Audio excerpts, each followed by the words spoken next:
কারণ দোকানে যখন যাই অনেক রকমেরই ফল থাকে, কিন্তু যে ফলগুলো দাগে দাগে আর সাইডে রাখা থাকে সেই ফলগুলো কিন্তু মিষ্টি হয়।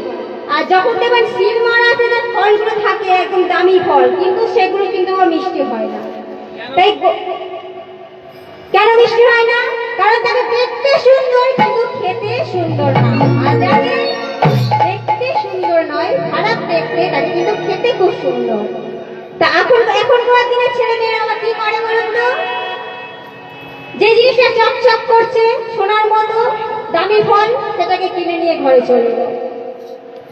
আর যখন খেতে যাচ্ছে তখন দেখছে কি বিকেল টক, মানে বিশাল টক।